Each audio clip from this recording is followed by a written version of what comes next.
بسم اللہ الرحمن الرحیم۔ الحمد للہ نحمده ونستعینه ونستغفره ونؤمن به ونتوکل علیہ ونعوذ باللہ من شرور انفسنا ومن سیئات اعمالنا من يهده الله فلا مضل له ومن يضلله فلا هادي له وأشهد أن لا إله إلا الله وحده لا شريك له وأشهد أن سيدنا ومولانا محمدا عبده ورسوله أما بعد أعوذ بالله من الشيطان الرجيم بسم الله الرحمن الرحيم قل أعوذ برب الفلق من شر ما خلق ومن شر غاسق إذا وقب ومن شر النفاثات في العقد ومن شر حاسد إذا حسد۔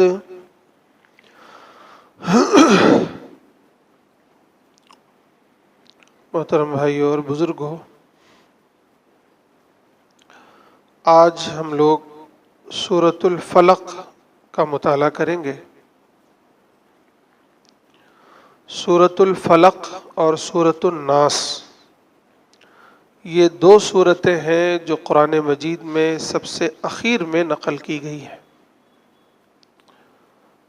گویا قرآن مجید کی ابتدا اللہ کی حمد و ثنا اور اس دعا کے ساتھ ہوتی ہے کہ اے پروردگار ہمیں صراط مستقیم پر چلا، صراط مستقیم دکھا، اور ان لوگوں کا راستہ دکھا، ان لوگوں کے راستے پر چلا جن پر تیرا انعام ہوا۔ اور قرآن مجید مکمل ہوتا ہے، اس کی تکمیل ہوتی ہے دنیا اور آخرت کے تمام شرور و فتن سے، شیطان مردود کے شرور و فتن سے، انسانی اور جناتی دونوں قسم کے شیاطین سے کے شر سے اللہ کی پناہ مانگنے پر۔ گویا وہ جو صراط مستقیم جس کی ہم نے دعا کی تھی، جس کی تشریح اور جس کی تفصیل اللہ تعالیٰ نے پورے قرآن مجید میں بیان کیا ہے، کیا ہے قرآن مجید؟ صراط مستقیم کی تشریح ہے، صراط مستقیم کی تفصیل ہے، صراط مستقیم کیا کیا چیزیں ہیں اور صراط مستقیم پر چلنے کے بعد کیا کیا اس کے تقاضے ہیں، یہی ہے قرآن مجید۔ تو پورے قرآن مجید میں صراط مستقیم پر چلنے، صراط مستقیم کے تمام گوشوں پر تفصیل سے گفتگو کے بعد اللہ تعالی ہمیں یہ سکھا رہے ہیں کہ تم شیطان مردود سے اللہ کی پناہ میں آ جاؤ۔ کیونکہ شیطان تمہارا کھلا ہوا دشمن ہے، اور اس صراط مستقیم پر چلنے کے لیے جو سب سے بڑی رکاوٹ ہے وہ شیطان مردود ہے، یا یہ کہ تمہارا اپنا نفس ہے۔ انہی دونوں کے سبب تم راہ راست سے ہٹتے ہو، صراط مستقیم سے ہٹتے ہو۔ تو اخیر میں گویا یہ تعلیم دی گئی ہے کہ تمہیں شیطان سے بچنا ہے، شیطان کے شرور و فتن سے بچنا ہے، اس کی تمام چال بازیوں سے بچنا ہے۔ تو اس کا ایک ہی راستہ ہے، اور وہ راستہ یہ ہے کہ تم اللہ کی پناہ میں آ جاؤ، اللہ سے پناہ مانگو۔ ابن کثیر نے لکھا ہے کہ انسان کے ظاہری طور پر دو طرح کے دشمن ہیں۔ ایک انسان، خود انسان کا کبھی کبھی دشمن ہوتا ہے، اور ایک شیطان بھی دشمن ہے۔ انسان اگر دشمن بن جائے تو اس کا علاج پہلے تو یہ ہے کہ اسے معاف کیا جائے، درگزر کیا جائے، اس سے اعراض کیا جائے، اس پر صبر کیا جائے، اس کی برائی کا بدلہ بھلائی سے دیا جائے، جیسا کہ اللہ کے نبی صلی اللہ علیہ وسلم کی پوری سیرت ہمارے سامنے ہے کہ کٹر سے کٹر دشمنوں کو بھی معاف فرمایا اور انہیں درگزر فرمایا۔ تو انسان اگر دشمن بن جائے تو اس کا اولین علاج تو یہ ہے کہ درگزر کرے، معاف کرے، اعراض کرے اور اس کی برائی کا بدلہ بھلائی سے دے۔ تو دھیرے دھیرے اس کے اندر بھی محبت جاگ اٹھتی ہے، اس کا انسان بھی جاگ اٹھتا ہے۔ اور پھر اگر یہ کارگر نہ ہو تو پھر آخری علاج اس کا وہی ہے جس کو جہاد کہا جاتا ہے، کہ پھر اگر وہ تلوار لے کر سامنے آ جائے، وہ جنگ پر ہی آمادہ ہو جائے، تو پھر تم بھی لے کر نکل لو، پھر اب میدان جنگ میں فیصلہ ہوگا۔ یہ آپ نے دیکھا کہ اللہ کے نبی صلی اللہ علیہ وسلم نے یہ کر کے بھی دکھایا، دونوں۔ دوسرا دشمن ہے شیطان۔ اس سے لڑنے کا کوئی دوسرا عمل اپنے پاس ہے ہی نہیں، نہ ظاہری نہ باطنی، سوائے اس کے کہ ہم اور آپ اللہ کی پناہ میں آ جائیں، اللہ کی مدد شامل حال ہو جائے۔ اللہ کے علاوہ کوئی اور شیطان سے ہمیں بچا نہیں سکتا۔ تو ایک شکل تو یہ ہے کہ ہم اللہ کی پناہ مانگیں فوراً، جیسا کہ قرآن ہمیں سکھا رہا ہے، وَقُلْ أَعُوذُ بِكَ مِنْ ہَمَزَاتِ الشَّيَاطِينِ، اور یا پھر یہ کہ اللہ کے ذکر میں مشغول ہو جائیں، مصروف ہو جائیں، لا حول پڑھنے لگیں، اعوذ باللہ پڑھنے لگیں، اللہ کے ذکر و اذکار میں شامل ہو جائیں، اذان دینے لگیں۔ تو جب اللہ کے ذکر میں آ گئے تو گویا اللہ کی یاد میں آ گئے، تو اللہ کی پناہ میں خود بخود آ گئے، تو پھر اب شیطان بھاگتا ہے۔ جب تک آپ اللہ کے ذکر میں ہوتے ہیں شیطان دور بھاگتا رہتا ہے، دور بھاگتا رہتا ہے، لیکن جب آپ ذکر چھوڑ دیتے ہیں، غافل ہو جاتے ہیں، تو پھر شیطان آتا ہے۔ شیطان آئے تو اس کا علاج پھر یہی ہے، یا تو اللہ کا ذکر کیا جائے یا پھر اللہ کی مدد طلب کی جائے، جیسا کہ خود قرآن مجید میں اللہ تعالی ہمیں سکھا رہے ہیں، نبی کو سکھا رہے ہیں اور نبی کے ذریعے سے ہمیں بھی سکھا رہے ہیں۔ تو یہ جو دو صورتیں اخیر کی ہے وہ اسی بات کی تعلیم ہے کہ شیطان سے، شیطان کے شرور و فتن سے اور دنیا کے تمام شرور و فتن سے، تمام فتنوں سے اگر تمہیں پناہ چاہیے، تم اس سے بچنا چاہتے ہو، اس سے محفوظ ہونا چاہتے ہو، تو ایک ہی راستہ ہے، وہ ہے اللہ کی پناہ۔ پناہ کسے کہتے ہیں؟ محفوظ جگہ کو پناہ کہتے ہیں۔ پہلے پناہ گاہیں ہوا کرتی تھی، دشمن کا حملہ ہوا، آپ کسی قلعے میں چھپ گئے، وہ آپ کی پناہ ہے، گاہ ہے۔ کسی کی نے آپ پر گولی چلائی تو آپ کسی دیوار کی پناہ لے لی، آپ نے کسی نے تیر چلایا، آپ نے کسی درخت کی آڑ لے لی، یہ گویا پناہ ہے۔ تو ہم جب دنیا کے شرور و فتن سے، شیطان کے فتنوں سے، اس کے وساوس سے بچنا چاہتے ہیں تو چاہیے یہ کہ ہم اللہ کی پناہ میں آ جائیں۔ اللہ نے اس کی باقاعدہ ہمیں تعلیم دی ہے قرآن مجید میں کئی جگہوں پر، اور خاص طور سے یہ دو صورتیں ہمارے سامنے جو ہے ابھی، جس کا بھی ہم مطالعہ کریں گے، وہ باقاعدہ اسی کی تعلیم کے لیے نازل ہوئی ہے۔ اس میں سے آج ایک صورت انشاءاللہ ہم پڑھتے ہیں۔ ان صورتوں کا پس منظر یہ ہے کہ مدینے میں رسول اللہ صلی اللہ علیہ وسلم پر ایک یہودی نے، لبید ابن عاصم اس کا نام تھا، اس نے اپنی بیٹیوں کے ذریعے سے رسول اللہ صلی اللہ علیہ وسلم پر جادو کروا دیا تھا۔ رسول اللہ صلی اللہ علیہ وسلم کی طبیعت ذرا خراب رہنے لگی۔ حضرت عائشہ فرماتی ہیں کہ آپ پر اثر یہ تھا کہ آپ کوئی کام کر لیتے تو احساس یہ ہوتا کہ ابھی میں نے وہ کام نہیں کیا ہے غالباً، یا یہ کہ آپ نے کوئی کام ابھی تک نہیں کیا ہے تو یہ احساس ہوتا کہ شاید میں نے وہ کام کر لیا ہے۔ اس طرح کی کیفیت آپ پر تھی۔ تو آپ کو اللہ تعالیٰ نے حضرت جبریل علیہ السلام کے ذریعے سے باقاعدہ اس کی خبر دی کہ آپ پر جادو ہوا ہے، اور جادو جن چیزوں پر ہوا ہے وہ چیزیں فلاں کنویں میں ہیں ایک پتھر کے نیچے. تو آپ نے صحابہ کو بھیج کر باقاعدہ وہاں جا کر وہ چیز نکلوائی، اور اس میں باقاعدہ گرہیں لگی ہوئی تھی. ان گرہوں کو کھول دیا جب آپ نے، تو پھر آپ پر سے اس جادو کا اثر ختم ہو گیا، آپ کی طبیعت بالکل درست ہو گئی، آپ صحیح ہو گئے. تو وہ جو جادو ہوا، تو اس جادو کی کاٹ کے لیے، اس کے علاج کے لیے، اور یہ کہ قیامت تک آنے والے تمام انسانوں کو یہ تعلیم دینے کے لیے کہ اس طرح کے جب بھی مسائل تمہارے سامنے ہوں تو تمہارے لیے گویا اللہ تعالیٰ نے ایک بہترین علاج، بہترین ہتھیار کے طور پر یہ 2 سورتیں نازل فرما دی.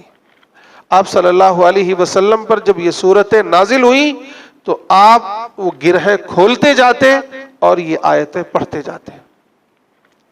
تو اس طرح آپ کا علاج بھی ہوا، اور اب قیامت تک کے تمام انسانوں کے لیے ایک بہترین طریقہ علاج اور ایک ہتھیار بھی مل گیا کہ جب بھی کوئی شر، کوئی فتنہ، اس طرح کا کوئی جادو یا شیطان یا آپ کا نفس یا انسان یا جنات کوئی بھی آپ کو پریشان کرے، بلکہ روایتوں میں تو آتا ہے کہ اگر یہ صرف روحانی علاج نہیں بلکہ جسمانی دوسری چیزیں جو ظاہری چیزیں ہیں، ظاہری جو انسان کے پاس پریشانیاں آتی ہیں، مصیبتیں آتی ہیں، اس کا علاج بھی یہ ہے کہ ان سورتوں کو پڑھا جائے اور اس سے فائدہ اٹھایا جائے. اللہ کے نبی صلی اللہ علیہ وسلم کا معمول یہ تھا کہ آپ اس کی تلاوت فرماتے اور باقاعدہ اپنے دونوں ہاتھوں پر اس کی پھونک مارتے اور پورے بدن میں اس کو پھیر لیتے جہاں تک بھی پہنچتے. یہاں تک کہ رسول اللہ صلی اللہ علیہ وسلم جب اپنے مرض الوفات میں بیمار ہوئے تب حضرت عائشہ رضی اللہ تعالی عنہا نے باقاعدہ ان سورتوں کو پڑھا اور رسول اللہ صلی اللہ علیہ وسلم کے دست مبارک پر پھونک مارا، اور پھر رسول اللہ صلی اللہ علیہ وسلم نے اپنے آخری دور میں بھی، یعنی بستر مرگ پر بھی یہ عمل کیا کہ اپنے جسم پر اس کا ہاتھ پھیر لیا. اللہ کے نبی صلی اللہ علیہ وسلم نے باقاعدہ اس کی تعلیم دی ہے کہ صبح شام اس کو پڑھا کرو، اس کی تلاوت کیا کرو. صبح اگر پڑھ لو گے تو شام تک ہر فتنے سے، ہر شر سے محفوظ رہو گے. شام کو پڑھ لو گے تو صبح تک ہر فتنے سے، ہر شر سے محفوظ رہو گے. اللہ کے نبی صلی اللہ علیہ وسلم نے فرمایا کہ یہ 2 سورتیں ایسی ہیں کہ یہ نہ تورات میں نازل ہوئی، نہ انجیل میں نازل ہوئی، نہ کسی اور آسمانی کتاب میں نازل ہوئی، صرف قرآن میں مجھے یہ سورتیں دی گئی. تو اتنی اہم سورتیں ہیں، ہمیں اس سے فائدہ اٹھانا چاہیے. انتہائی خطرناک بات ہے کہ ہم اور آپ عاملوں کے چکر میں پڑتے ہیں، جادوگروں کے چکر میں پڑتے ہیں، یہاں تک کہ غیر مسلموں کے چکر میں پڑتے ہیں، مزاروں کا چکر لگاتے ہیں. پتہ نہیں کیا کیا اس وقت ہو رہا ہے اور ہماری مستورات کہاں کہاں بھٹک رہی ہیں. لیکن خود اللہ تعالیٰ نے جو علاج بتایا تھا، رسول اللہ صلی اللہ علیہ وسلم نے کو باقاعدہ گویا پریکٹیکل کر کے دکھایا. آپ غور کریں، قرآن مجید کیا ہے؟ تھیوری ہے. اور رسول اللہ صلی اللہ علیہ وسلم کیا ہے؟ اس کا پریکٹیکل ہے، اس کا عملی نمونہ ہے. بقیہ تمام احکامات پر تو آپ نے عمل کیا، دکھایا، تو اب اس والے معاملے پہ کیسے عمل ہوتا؟ تو گویا اللہ تعالیٰ نے وہ بھی کروا کے دکھا دیا کہ ایک یہودی نے، ایک منافق نے آپ پر جادو کیا. یعنی ان صورتوں کا بھی عملی نمونہ پریکٹیکل ہمارے سامنے آ گیا کہ دیکھ لو کہ جب تم پر بھی کوئی جادو ہو، کوئی شر ہو، کوئی فتنہ ہو، تو پھر تمہارے لیے بھی اسی طرح علاج ہے جیسے رسول اللہ صلی اللہ علیہ وسلم کا علاج کیا گیا. تو اس کا ہمیں اچھی طریقے سے اہتمام کرنا چاہیے. اب آئیے اس کا ترجمہ دیکھتے ہیں. اس کا نام ہے سورۃ الفلق. فلق کہتے ہیں صبح کو. فلقہ کے معنی پھاڑنے کے ہیں، توڑنے کے ہیں. فالق الاصباح، اللہ تعالیٰ کی ایک صفت یہ بھی ہے کہ آپ صبح کو پھاڑ دیتے ہیں، اندھیروں سے نکال دیتے ہیں. فالق الحب والنوا، آپ جو ہے دانے پھاڑ کر نکال دیتے ہیں، وہاں سے گٹھلیاں نکال دیتے ہیں. تو یہ لفظ اس سورت میں استعمال ہوا ہے، اس لیے اس کا نام سورۃ الفلق ہے. فرمایا قل، اے نبی آپ کہہ دیجئے. یہ بات اچھی طرح یاد رکھیے کہ جب لفظ قل کہا جائے تو اس کے اولین مخاطب تو رسول اللہ صلی اللہ علیہ وسلم ہے، لیکن آپ کی نیابت میں، آپ کی اتباع میں ہم بھی اس کے مخاطب ہوتے ہیں. جیسے سورہ اخلاص میں کہا گیا قل هو اللہ احد، اے نبی آپ لوگوں کو بتا دیجئے کہ وہ اللہ اکیلا ہے. تو یہ نبی کو بھی حکم تھا اور ہمیں بھی حکم ہے کہ آپ بھی لوگوں کو بتا دیں کہ اللہ کا اکیلا ہے. یہاں بھی نبی کو کہا جا رہا ہے قل، اے نبی آپ کہیے اعوذ برب الفلق، میں پناہ چاہتا ہوں، پناہ مانگتا ہوں، پناہ میں آتا ہوں صبح کے رب کی. تو یہ جہاں رسول اللہ صلی اللہ علیہ وسلم کو حکم ہے، وہیں ہمیں اور آپ کو بھی حکم ہے کہ آپ بھی ایسا کہو. آپ بھی ایسا کہو. کیا کہو؟ اعوذ برب الفلق، کہ میں اس رب کی پناہ میں آتا ہوں، میں اس کی پناہ چاہتا ہوں جو صبح کو پھاڑنے والا ہے، جو صبح لانے والا ہے.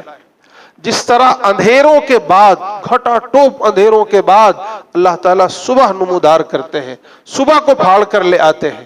جس طرح زمین کو پھاڑ کر اس میں سے پودے اگاتے ہیں، جس طرح اور بھی دیکھیں آپ دنیا کی تمام چیزیں اللہ تعالیٰ عدم سے وجود میں لے آتے ہیں. جہاں کوئی امید نہیں ہوتی ہے وہاں سے امید برآتی ہے. اسی طرح یاد رکھو کہ کوئی بھی مصیبت ہو، کوئی بھی پریشانی ہو، کوئی بھی شر ہو، کسی طرح کی مصیبت کے اندھیروں میں آپ گرفتار ہیں، آپ کو یقین ہونا چاہیے کہ جس طرح میرا رب ان اندھیروں میں سے صبح کو نمودار کرتا ہے، اسی طرح میری پریشانیوں، میری مصیبتوں اور میری بیماریوں سے میرے لیے صحت، میرے لیے تندرستی، میرے لیے آسانی، میرے لیے عافیت نمودار کرے گا. اس لیے اللہ کی پناہ میں آ جاؤ. اللہ سے کی پناہ سے بڑھ کر کوئی پناہ نہیں ہو سکتی. ظاہری اعتبار سے تو آپ کسی کی پناہ لے سکتے ہو، لیکن اس طرح کا باطنی اور روحانی پناہ کسی اور سے لینا شرک ہے. نہ کوئی پیر فقیر، نہ کوئی دیوی دیوتا، جیسا کہ مکے والے جنوں کی پناہ لیا کرتے تھے. ہمارے ہاں دیوی دیوتاؤں سے پناہ لی جاتی ہے. نہیں، اللہ تعالیٰ کہہ رہے ہیں کہ تمہیں پناہ چاہیے تو پناہ مانگو. کیسے مانگو؟ میں اس کا طریقہ سکھاتا ہوں کہ اللہ سے پناہ مانگو. کس چیز سے پناہ مانگی جا رہی ہے؟ من شر ما خلق. اجمالی طور پر ایک جملہ کہہ دیا گیا، من شر ما خلق، ان تمام شرور سے، تمام برائیوں سے جو اللہ نے پیدا کی ہے. اس دھرتی پر جو کچھ بھی ہے، خیر ہے یا شر، سب کا خالق کون ہے؟ اللہ تعالیٰ.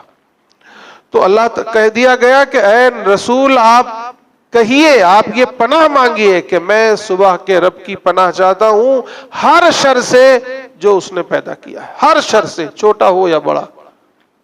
اور پھر آگے تین خاص طور سے جو شرور ہیں ان کی طرف اشارہ کیا گیا ہے خاص طور سے. ورنہ تو من شر ما خلق میں سارے شر آ گئے، ساری برائیاں آ گئیں، سارے فتنے آ گئے، لیکن پھر خاص طور سے تین کا ذکر ہے کیونکہ وہ بڑے خطرناک ہیں. نمبر ایک، وَمِن شَرِّ غَاسِقٍ إِذَا وَقَبَ، اور اس رات کے شر سے جو بالکل چھا جائے، جس کا اندھیرا بالکل گھٹا ٹوپ چھا جائے، اس رات کے شر سے پناہ مانگی ہے. کیوں؟ کیونکہ تمام برائیاں اسی رات کے گھٹا ٹوپ اندھیرے میں ہوتی، مادی بھی اور اندرونوں بھی، روحانی بھی. جتنے جادوگر ہوتے ہیں وہ رات کو نکلتے ہیں، جادو رات میں ہوتا ہے، شیاطین رات میں گشت کرتے ہیں، اور جو بھی برائیاں ہوتی ہیں وہ رات کے اندھیروں میں ہوتی ہیں. اس لیے، اور وہ بھی جب رات چھا جاتی ہے، عام رات میں نہیں ہوتی، جب رات زیادہ اندھیری رات ہو جائے تب جا کے یہ سارے فتنے وجود میں آتے ہیں. اس لیے کہا گیا پہلا کہ دیکھو آپ پناہ چاہیے آپ کو چاہیے کہ آپ پناہ مانگے اللہ کی کس چیز سے؟ ہر شر سے، اور خاص طور سے رات کے شر سے، جب وہ چھا جائے، بالکل گھٹا ٹوپ اندھیرا چھا جائے۔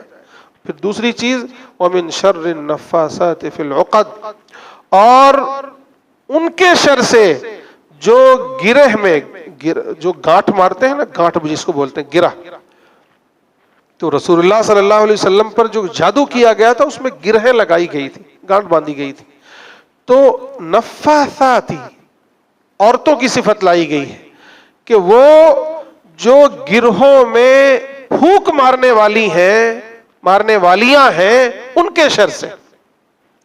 وہ لبید ابن عاصم کی 3 بیٹیاں تھیں جنہوں نے یہ جادو کیا تھا، تو خاص طور سے ان کی طرف اشارہ ہے، لیکن نام نہیں لیا قرآن میں۔ تو اب یہ قیامت تک کے لیے گویا اگر اس سے نفس مراد لیا جائے تو یہ مرد و عورت دونوں کو شامل ہے، کہ جتنے بھی نفوس گرہوں میں پھونک مارتے ہیں یا اس طرح کا جادو کا عمل کرتے ہیں، ان کے شر سے پناہ مانگتا ہوں، اور خاص طور سے ان عورتوں کے شر سے جو ان گرہوں میں پھونک مارنے والی۔ تو یہ 2 ہو گئی۔ تیسرا وَمِن شَرِّ حَاسِدٍ إِذَا حَسَدَ، اور ایسے حاسد کے شر سے جب وہ حسد کرے۔ یعنی حسد بھی ایک بہت بڑی بیماری ہے۔ بسا اوقات یہ جادو بھی انسان اس لیے کرتا ہے کہ حسد کر رہا ہے، کسی کے خلاف سازش بھی اس لیے کرتا ہے کہ وہ حسد کر رہا ہے۔ حسد ایک ایسی آگ ہے میرے بھائیوں کہ انسان اس میں خود بھی جلتا ہے اور دوسروں کو بھی جلاتا ہے۔ حسد کیا ہے؟ حسد یہ نہیں ہے کہ آپ کے پاس کوئی نعمت ہے تو میں اس پر رش کروں کہ کاش کہ میرے پاس بھی ہوتی، یا ہو جائے میں اس کے لیے دعائیں کروں۔ یہ حسد نہیں ہے۔ حسد یہ ہے کہ میں آپ کو دیکھوں کہ آپ اتنی بڑی نعمتوں میں ہیں، اتنی بڑی بڑی نعمتیں آپ کے پاس ہیں، اور پھر میرے اندر یہ جلن پیدا ہو کہ اس کے پاس کیوں ہے، کیوں نہیں اس کے پاس سے ختم ہو جاتی اور مجھے مل جاتی۔ یعنی سامنے والے کا نقصان ہو جائے، سامنے والے سے وہ نعمت ختم ہو جائے اور مجھے مل جائے۔ اس طرح کا شوق، اس طرح کا جذبہ انسان کے اندر پیدا ہو تو پھر یہ کیا ہے؟ حسد ہے۔ لیکن ظاہر ہے کہ جب تک یہ صرف جذبہ ہی ہوتا ہے تب تک دوسروں کو نقصان نہیں ہوتا ہے۔ بس اوقات آتا ہے انسان اسے ٹال دیتا ہے، تو یہ عیب بھی نہیں ہے، چونکہ یہ ایک فطری چیز پیدا ہوئی، آپ نے اسے ٹال دیا کہ نہیں بھائی حسد کرنا تو صحیح نہیں ہے۔ لیکن جب وہ حسد اپنا اثر دکھانے لگے کہ آپ سازشیں کرنے لگے، اس کے خلاف کچھ نہ کچھ چال بازیاں کرنے لگے، یا اس کے خلاف کچھ کرنے لگے، یا یہ کوشش کرنے لگے کہ نہیں اس کی تو یہ نعمت ختم ہونی چاہیے، تب پھر یہ خطرناک بن جاتا ہے۔ تو انسان نہ صرف یہ کہ خود اس آگ میں جلتا ہے، کڑتا ہے، اسے تکلیف ہوتی ہے، پھر وہ سامنے والوں کو بھی تکلیف پہنچاتا ہے۔ تو ایسے حاسدین سے یہاں ان کے شر سے، ان کی ذات سے، ان کے شر سے یہاں پناہ مانگی گئی ہے۔ تو اگلی صورت تو انشاءاللہ ہم اگلے ہفتے کریں گے، وقت کم ہے، لیکن اسی صورت کو آپ گہرائی سے غور کریں گے تو خاص طور سے دنیاوی اعتبار سے اس دنیا کے تمام شرور و فتن سے اللہ کی پناہ کس طرح مانگی جائے اور اس سے محفوظ کس طرح رہا جائے۔ ظاہر ہے کہ جتنا ہی جو کچھ بھی نفع و نقصان پہنچتا ہے وہ اللہ کی مشیت سے پہنچتا ہے۔ جب ہم نے اللہ ہی کی مدد طلب کر لی، اللہ ہی کی پناہ میں ہم اور آپ آ گئے، تو پھر ظاہر ہے کہ اب کوئی نقصان ہمیں پہنچ نہیں سکتا۔ اس لیے ہمیں یہ گویا تعلیم دی گئی ہے۔ اے نبی قل، آپ کہیے کہ میں پناہ چاہتا ہوں صبح کے رب کی۔ کس چیز سے پناہ چاہتا ہوں؟ دنیا کے تمام شرور و فتن سے پناہ چاہتا ہوں جو اللہ نے پیدا کیا ہے۔ اور کس چیز سے؟ خاص طور سے اس رات سے، جب رات بالکل چھا جائے، اندھیرا گھٹا ٹوپ ہو جائے، تو ایسی رات سے بھی پناہ چاہتا ہوں، کیونکہ تمام برائیاں اسی طرح کی راتوں میں وجود میں آتی ہیں۔ اور پھر آگے خاص طور سے فرمایا کہ ایسی پھونک مارنے والیوں کے شر سے جو گرہوں میں باقاعدہ پھونک مارتی ہیں اور جادو وغیرہ کرتی ہیں، ان کے شر سے بھی پناہ چاہتا ہوں، اور پھر تمام حاسدین کے حسد سے پناہ چاہتا ہوں، ان کے شر سے پناہ چاہتا ہوں کہ جب ان کا حسد کام کرتا ہے تو انسان بسا اوقات اپنے سگے بھائی کی بھی جان لے لیتا ہے۔ بڑا اہم پوائنٹ قرطبی نے لکھا ہے کہ یہ حسد ایک ایسا گناہ ہے جو اس کائنات میں سب سے پہلا گناہ ہے، آسمان میں بھی اور زمین میں بھی۔ آسمان میں حضرت آدم علیہ السلام کو جب اللہ نے بنایا تو ابلیس نے کیا کیا تھا؟ حسد کیا تھا، یعنی گویا آسمانوں کا بھی سب سے پہلا گناہ حسد ہے۔ اور پھر جب زمین پر حضرت آدم علیہ السلام آئے تو یہاں بھی جو سب سے پہلا گناہ ہوا ہے وہ حسد ہے۔ کیا؟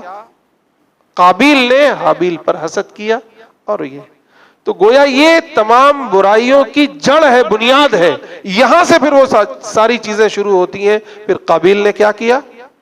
حابیل کو قتل کر دیا، وہ ہمیشہ ہمیش کے لیے جہنمی بن گیا۔ ابلیس نے حسد کیا تو کیا ہوا؟ ہمیشہ ہمیش کے لیے اللہ کے دربار سے مردود ٹھہرا۔ اس لیے نہ صرف یہ کہ ہم اور آپ حاسدین کے حسد سے پناہ مانگیں، بلکہ ہمیں گویا اس صورت سے یہ تعلیم بھی دی جا رہی ہے کہ جب رات انتہائی درجے کی گھٹا ٹوپ ہو جائے تو گویا وہ بڑی خطرناک ہوتی ہے۔ اس میں سے اپنے آپ کو بھی بچائیں، اپنی مستورات کو بھی بچائیں، اور اپنے بچوں کو بھی بچائیں۔ ایسی گھٹا ٹوپ رات میں باہر نکلنے ہی نہ دے گھروں سے۔ نہ صرف یہ کہ اس طرح کے حالات پیدا ہوں گے، جادو وغیرہ، اس کے علاوہ دوسری برائیاں بھی تبھی جنم لیتی رات کی تنہائی میں، اس سے بھی بچائیں۔ اور پھر جادو اتنا خطرناک عمل ہے کہ وہ کفر تک پہنچا دیتا ہے انسان کو، بلکہ جادو کفر ہے۔ جو انسان جادو کرے یا کرائے یا اس میں شامل ہو، وہ گویا کافر بن جاتا ہے، وہ ہمیشہ ہمیش کے لیے اللہ کے دربار سے مردود ٹھہرتا ہے۔ تو اس سے بھی بچیں۔ اور پھر آخری بات یہ کہ حسد کرنے سے بھی بچیں، یہ بڑا خطرناک گناہ ہے۔ شیطان کو، ابلیس کو کہاں پہنچا دیا؟ قابیل کو کہاں پہنچا دیا؟ اگر ہم بھی ایک دوسرے کو حسد کریں گے تو پھر یاد رکھیے اتنی خطرناک بیماری ہے کہ اس آگ میں ہم خود بھی جلیں گے، دوسروں کو بھی جلائیں گے، اور پھر یہ کہاں تک پہنچیں گے کچھ بھروسہ نہیں۔ اس لیے اس سے بچیں بھی اور اللہ کی پناہ بھی مانگتے رہیں۔ اللہ تعالیٰ مجھے بھی اور آپ سب کو بھی عمل کی توفیق نصیب فرمائے۔ وآخر دعوانا ان الحمد للہ رب العالمین۔